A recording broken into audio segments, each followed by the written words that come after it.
thevoicebeforethevoid.net.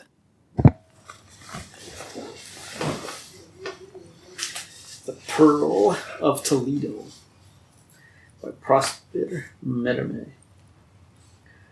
Who can say whether the sun is most beautiful at dawn or at dusk? Who can tell whether the olive tree or the almond is the more beautiful? Who can tell whether Andalusia or Valencia breeds the bravest knight? What man can say who is the fairest of women? But I will tell you who is the fairest. She is Aurora de Vargas, the Pearl of Toledo. Swarthy Suzanni calls for his lance. He calls for his buckler. He grasps his lance in his strong right hand. His buckler hangs from his neck. He goes down to his stable, and, in proper order, he surveys his 40 fiery chargers. Then he says, Beria is the swiftest and trustiest of them all. On her sure back will I carry away the Pearl of Toledo. As mine I will bear her away, or by Allah, Cordoba shall see me no more. So he sets forth. He rides on till at length he reaches Toledo. Hard by Zucatin he meets an old man. Old Snowybeard, carry this letter to Don Gutierrez de Saldana. If he is a man, he will come and meet me in single combat at the fountain of Almami. The Pearl of Toledo must belong to one of us two. The old man takes the letter and carries it to the Count of Saldana as he sits playing chess with the Pearl of Toledo. The Count reads the letter. Then, with his closed fist, he smites the table so mightily that all the chessmen fall to the ground.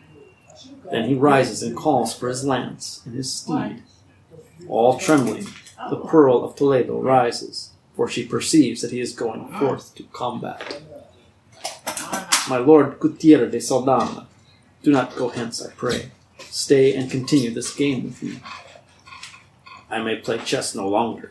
I must play the game of lances at the fountain of Almami. And the tears of Aurora avail not. Then the Pearl of Toledo takes her mantle, and, mounting upon her mule, she goes her way to the fountain of Almami. All about the fountain the grass is crimson, and the waters of the fountain. But it is not the blood of a Christian that stains the greensward and the waters of the fountain. The dusky Suzanni lies there with his face to the sky. The lance of Don Gutierrez is splintered in his breasts. All his life-blood spends itself drop by drop. His faithful steed, Beria, looks down upon him weeping, for she cannot heal her master's wound. The Pearl of Toledo alights from her mule. Take heart, good sir, for you will live yet to wed some fair Moorish maiden. My hand has cunning to heal the wound made by my knight.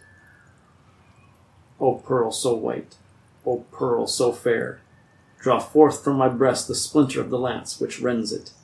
The cold of the steel chills me and freezes my heart. Trustingly she approaches him, but he, with a last effort, gathers together his failing strength, and with his saber's sharp blade, gashes the face so fair, so tender.